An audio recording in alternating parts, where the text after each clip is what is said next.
নমস্কার, আমি doctor Arindam Das, consultant otologist and cochlear implant surgeon, Bellevue clinic.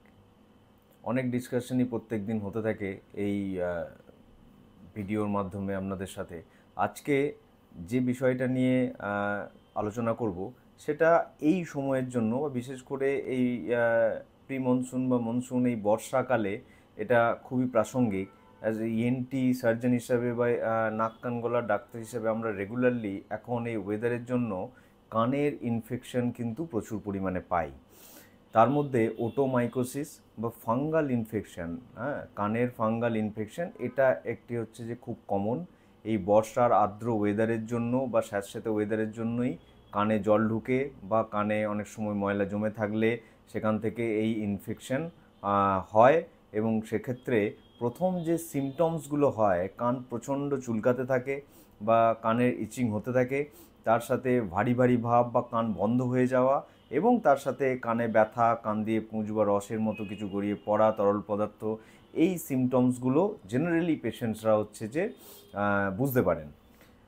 প্রাথমিকভাবে না জেনে দোকান থেকে কোনো একটি ময়লা গলার ড্রপ কানে ইউজ করে সেরে যাবে এটা ভেবে দেওয়ার কোনো কারণ নেই। কেননা সবসময় এই ওয়্যাক্স ডিজলভেন্ট বা কানের খোল পরিষ্কার করার যে ড্রপগুলো দোকান থেকে পাওয়া যায়, সেগুলোতে কিন্তু প্রচুর পরিমাণে তেল, অয়েল এবং বিভিন্ন রকমের হচ্ছে যে পদার্থ থাকে, যেগুলি না জেনে এরকম ইনফেকশনে কানে দিলে কিন্তু তাতে অপোজিট রিয়াকশন হতে পারে এবং বেশ সেটা বেড়ে যাওয়া বা ইনফেকশন হচ্ছে যে ছড়িয়ে পড়ার একটা সম্ভাবনা থাকে।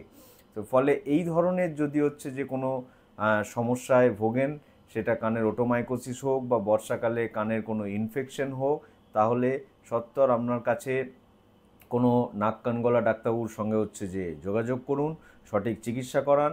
এটি সম্পূর্ণ হচ্ছে যে ওষুধের মাধ্যমে সেরে তোলা সম্ভব।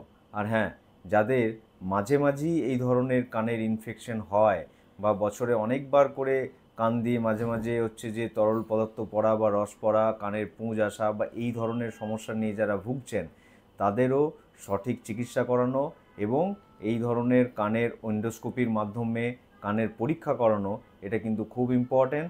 অনেক সময় কানের পর্দার ড্যামেজের জন্য এগুলো হয়ে থাকে এবং সঠিক সময়ে চিকিৎসা করালে শ্রবণ শক্তিও যেমন ফিরে পাওয়া সম্ভব, সেরকম কান শুকনো রাখা বা কানকে ভালো রাখা সেটাও সম্ভব। নমস্কার।